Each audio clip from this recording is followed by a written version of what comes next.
নমস্কার। আজকের বিষয় হলো কন্যাদান। এই কন্যাদান কাকে বলে, কেনই বা কন্যাদান হয়, এই প্রসঙ্গে আজকে কিছু কথা বলব। এখন অনেকেই বলবে যে কন্যাদান হয়, পুত্রদান কেন হয় না, কন্যা কি কোনো দানের বস্তু, এরকম নানান ধরনের অযৌক্তিক কথা এখন চারিদিকে সবাই বলে। এটা আমাদের দুর্ভাগ্য যে আমাদেরই শাস্ত্র, আমাদেরই ভারতবর্ষে অধ্যয়ন করা যায় না।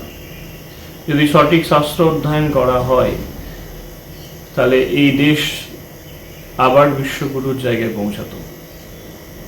যাই হোক, সবার আগে জানতে হবে যে কন্যা শব্দের অর্থ কি, আর দানই বা কাকে বলে। কন্যা শব্দের অর্থ হচ্ছে সব থেকে প্রিয়, অর্থাৎ তার পিতা মাতার সব থেকে প্রিয় যদি কেউ হয় তা হলো তার কন্যা। কন্যা শব্দের অর্থ লক্ষ্মী, মানে পিতা মাতার যে লক্ষ্মী সে হচ্ছে তার কন্যা। এবং অন্য পুণ্য অর্জন করলে তবে তার পিতা মাতা একটি কন্যা সন্তান পায়। এবার আমরা জানব যে দান শব্দের অর্থ কি। দান হলো তোমার প্রিয় এবং একমাত্র জিনিসকে বা যা তোমার প্রিয় তাকে অন্যের কল্যাণের জন্য, সমাজ কল্যাণের জন্য যখন হস্তান্তর করা হয় তাকে বলা হয় দান।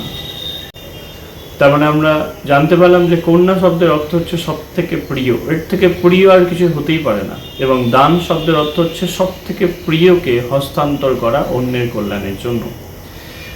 তো এখানে প্রশ্ন আসবে যে কন্যাদান হয়, পুত্রদান কেন হয় না? তার কারণ হচ্ছে পিতামাতা সব থেকে প্রিয় তার কন্যা। কন্যাকে কেন দান করা হয় না? কন্যাই হচ্ছে বা নারী হচ্ছে সেই আদিশক্তি মহামায়া যে এই সৃষ্টি রচনা করেছে। সেই কখনো কোনো রূপে সৃষ্টি করছে, কখনো কোনো রূপে তিনি সংহার করছে, আবার কখনো কোনো রূপে তিনি সঞ্চালন করছে। তো তিনিই হচ্ছেন সেই আদিশক্তি মহামায়া। যেই শক্তি পুরুষের মধ্যে নেই সেই শক্তি নারীর মধ্যে আছে। যে যুদ্ধ করে সেই রাজাই তো সামনে এগিয়ে যায়। তাই তার পিতারূপী ব্রহ্মা তার কন্যারূপী লক্ষ্মীকে নারায়ণরূপী স্বামীর কাছে হস্তান্তর করছে, অর্থাৎ নারায়ণকে শক্তি প্রদান করছে যে যাও, তুমি তোমার এই সৃষ্টিকে তুমি রক্ষা করো, তোমার এই অস্তিত্বকে, তোমার এই জগৎ যা কিছু তুমি সৃষ্টি করছো তাকে সঞ্চালন করো, আবার তাকেই আবার সংহার করে পুনরায় সৃষ্টি করো। এই উদ্দেশ্যে এক নারায়ণরূপী স্বামীর কাছে শক্তিরূপী তার নারীকে বা তার কন্যাকে হস্তান্তর করা হচ্ছে। তো একেই বলা হয় কন্যাদান, অর্থাৎ অস্তিত্ব রক্ষার জন্য একমাত্র নারীই পারে সেই অস্তিত্বকে রক্ষা করতে। আর এই ত্রিভুবনে কারুর ক্ষমতা নেই, কারণ নারী হচ্ছে শক্তি, আদি শক্তি মহামায়া। একেই বলা হয় বা এই জন্যই করা হয় কন্যাদান।